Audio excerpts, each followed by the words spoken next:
Look,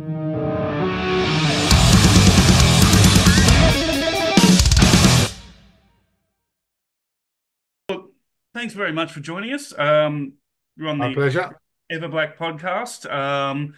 So I'm James. I've actually been really quite excited to see that you guys are finally coming back out after 10 years. It's Yes. been quite a while, and also quite a while between albums as well.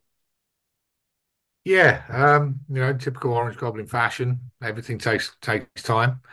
Obviously, last time we was in Australia was part of the Soundwave Festival Yes. in 2013, and as an amazing experience as that was, we didn't really feel like we connected solely with Orange Goblin fan base. It was, they're huge festivals and there's thousands of people there down day.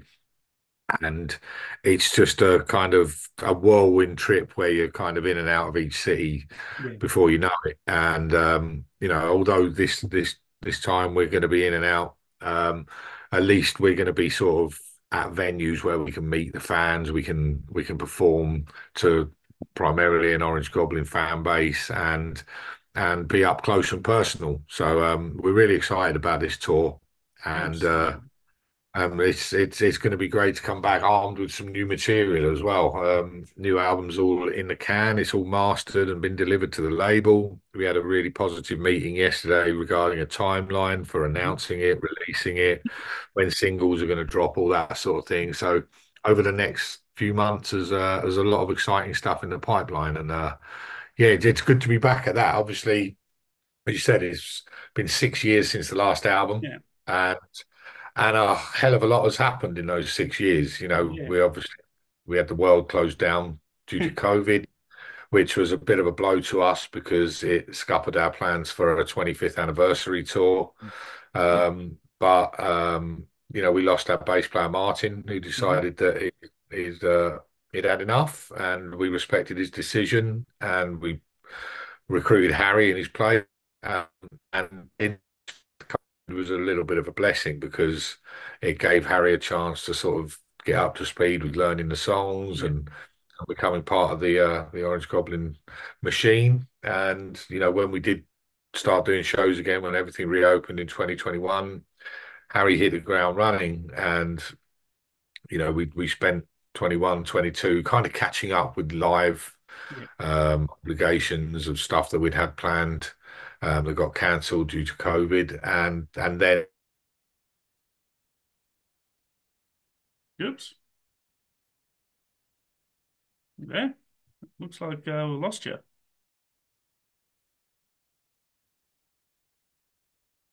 really refreshing to have with a label. Yeah. Um, it's a huge honor for us to be a part of the Peaceville roster. We grew up listening to artists on that label as kids, Absolutely. like Dark Throne and Autopsy and Yeah. Paradise Lost. All those Northern Doom bands from the UK, My Dying Bride and Yeah. Anathema is. We were huge fans of those guys when we first started out, and now to be part of that family, it's great. And as I say, the meeting yesterday was really positive, and I think people are going to really enjoy this new album. It's an Orange Goblin album at its core, but there's elements to it that maybe people wouldn't expect. But it sounds fantastic. Yeah. Audio wise, we worked with a producer called Mike Exeter, Mhm. who's cut his teeth really working with Tony Iommi, and he did Heaven and Hell, he did Dio, he's done You can't get much more doom than that. yeah, exactly. So we did sort of kind of push the option of trying to get Tony to play on the album, but unfortunately it didn't work Ooh, out. would that not But have been the most awesome thing ever? The yeah, what Godfather. we had Phil Campbell from Motorhead on the last one, I and we know, thought right? how could we top that? And we was like, well, maybe Tony Iommi could do this one, but it That's didn't. about It the didn't. only way you can top Phil. I think, unless Exactly. of course I don't know, you dig someone up who's passed. That's about the only Yeah, way you can do it is getting Tony on that. But yeah, hey, look, exactly. I mean, you guys have been going for 30 years now, and at your core, there's still the three of you who started the band, still part of the band, and like you said, Martin's only just left.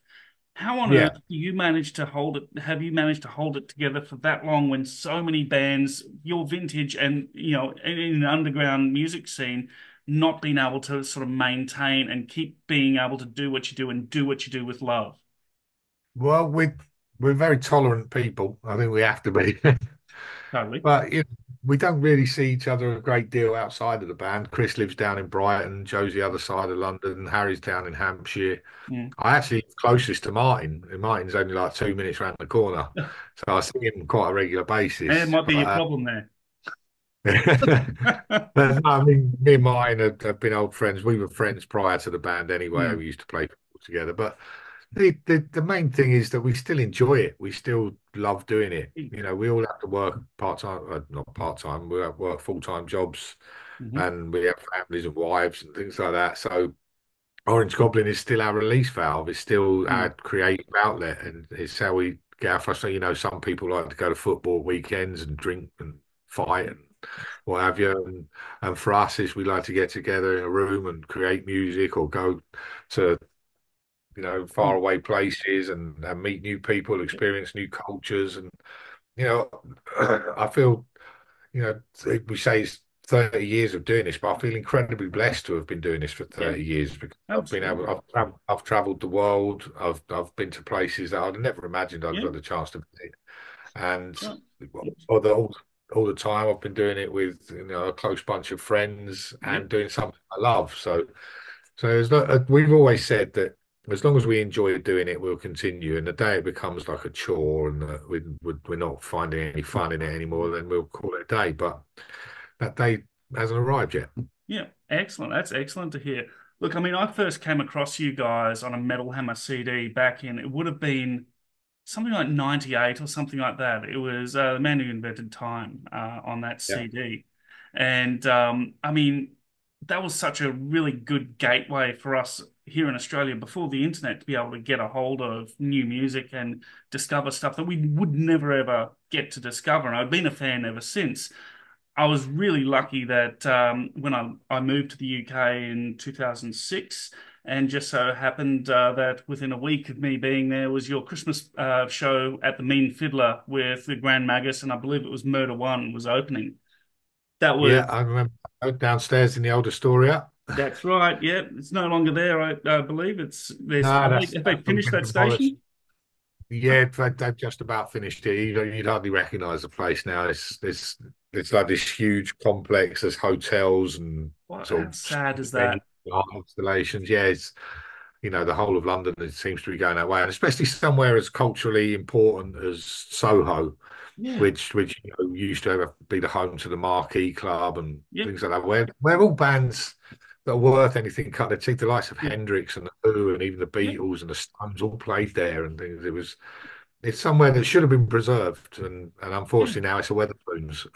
Of course it is. Of course it is. And, you know, it happens everywhere. It happens all around the world. I've seen it here in Australia many, many times. But look, you know, I was saying before, you guys were on that Metal Hammer CD, and Metal Hammer really have, or well, in those days, were really giving you guys a lot of airtime. Have you found that things have changed in how your stuff gets out there, and how has it actually affected you guys, given that it's, you know, it's not your full-time job, it's your thing you love doing? Yeah, I How guess have you I found it? understand. I understand what your point is. It's kind of it's almost frustrating in a way that we came out in a time where there was no internet, there was no Bandcamp, there were no sort of Mm, Spotify's and the likes, and we cut our teeth, the old-fashioned way. We had to go and record a demo, like actually go and record it. We couldn't do it in a bedroom and mm, use GarageBand or something like mm, that. We had to all get in a room and put things to tape and stuff like that. And then we used to have to go out to shows and hand out flyers and trade cassettes and that mm, sort of thing and do everything, the old-fashioned way.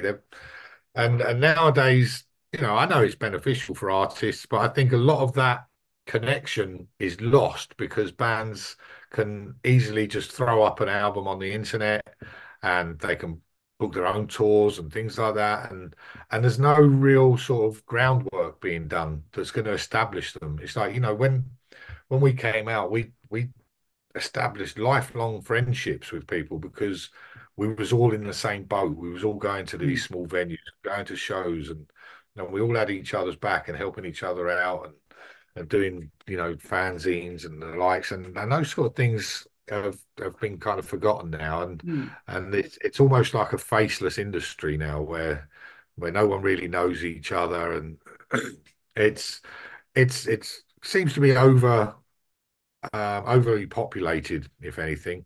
You know, Mm, there are a few diamonds in the rough, and you do get bands that rise to prominence.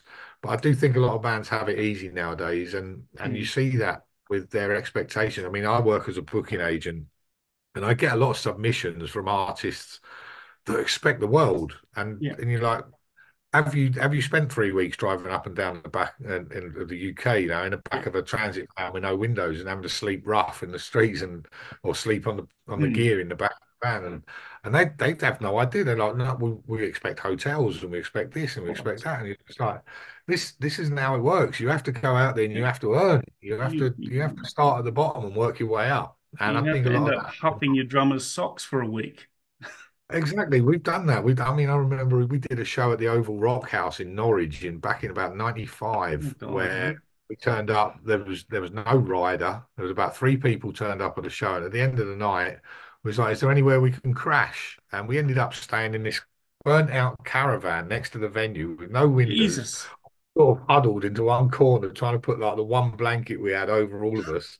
And it's just like those things. Those things give you character as a band, and they kind of form the bonds that you need to have Mm, longevity, which I think helped us and has shaped us. And that's why, we don't take anything for granted. We're still humble. There's no airs and graces about Orange Goblin because we come from that generation where we did have it tough, and we now mm. appreciate that we can travel to Australia and New Zealand and Japan and places like that, and we have a fan base there because we've kind of built it up over that 30-year period.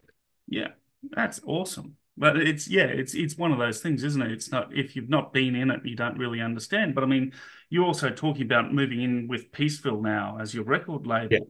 How do you see that different as to when you were, say, you were signed to Candlelight back in the day when even Candlelight could have a promotions department and stuff like that? Do Peaceville still have that ability to Yeah. have the people behind it that they used to, or is that sort of petered away a bit as well?